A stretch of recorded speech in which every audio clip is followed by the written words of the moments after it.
We want to equip Albertans with facts, not fear. These graphs offer a prediction of what could happen if the variant spread rapidly in our province without strong measures in place to limit in-person interactions and transmission. This is not inevitable, but it provides important context to help understand the potential dangers and to respond accordingly. Now, for simplicity, these next few charts focus on the variant first identified in the UK, as there is more data on it. However, these projections would be similar for the other variant of concern as well. Now, first, if these variant strains were widely introduced in the province, over time this would lead to a large increase in the number of new cases that we identify each day.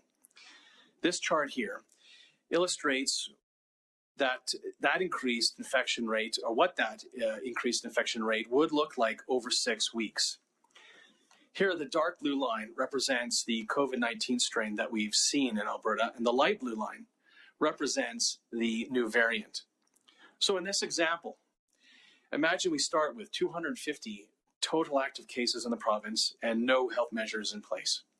In about 6 weeks, with the current strain in Alberta, we would see 2,127 new cases being diagnosed every single day. And this is a big number, higher than the peak of about 1,800 seen in December. But if the variant of concern spread unchecked in Alberta, it could produce up to 10,217 new cases every single day within a month and a half. Now, as you can see, the variant spreads far faster than the original COVID strain. And when our projections look at hospitalizations, they tell us a similar story. This graph shows the expected number of hospitalizations over 8 weeks as cases rise. Now, while the two variants do not currently appear to be more deadly than our current strain, we know that when more people contract the virus, we'll see more hospitalizations, and then we will see more deaths as well. If the variant spreads unchecked, we would see more than 3,600 people needing hospital care at one time within 2 months. That's 3 times the number that you'd expect from the current COVID virus that's we're finding in Alberta. Now, the same trajectory is seen in those who would require ICU admission over 7 weeks if the variant takes off. There could be 800 COVID patients in the ICU compared to about 200 at the same time with the original COVID strain. There's no question that this kind of exponential growth would push our healthcare system to the brink. It would significantly impact the healthcare and the services available to all Albertans.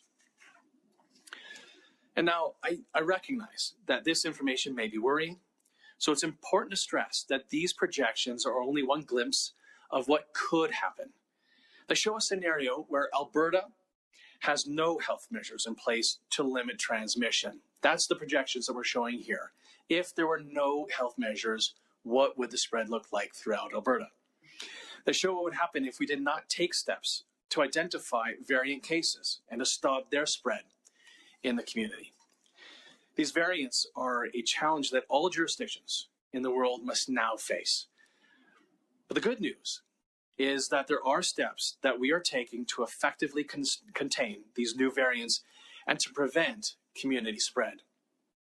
First, we are increasing genetic testing to identify cases of the variant as they arrive in Alberta. Alberta Precision Labs, this is the publicly owned through AHS lab system.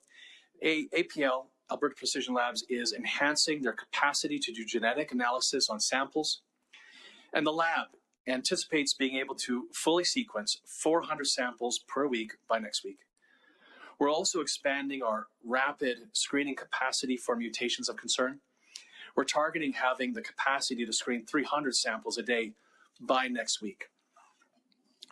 We're also making a change to the border pilot program, which is currently underway. Previously, participants could leave isolation after the first negative test when they arrive at the airport.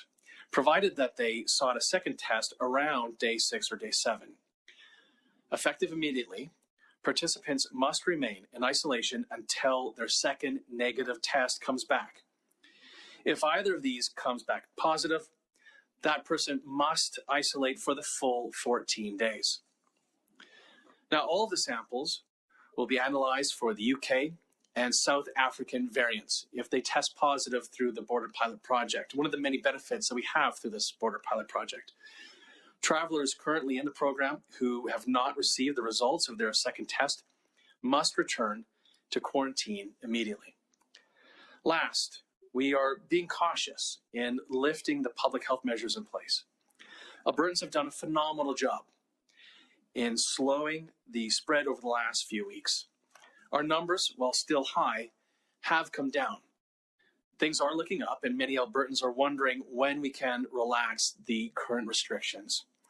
And I hope the information on the new COVID variants I've just presented brings some context to this question. These new variants present a serious threat and a complicating factor when it comes to relaxing restrictions. We need to continue to proceed cautiously, recognizing that our health system is still under significant strain. If we're not careful, our healthcare system could be in a dire situation within weeks, and it would be very difficult to get things under control. We'll continue to work closely with the Public Health Agency of Canada.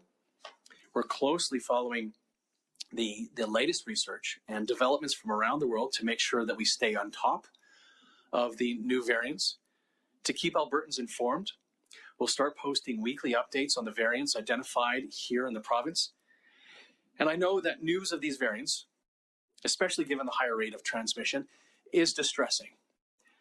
I share this information with you in the interest of transparency and to assure that we are preparing for any evolutions in this pandemic.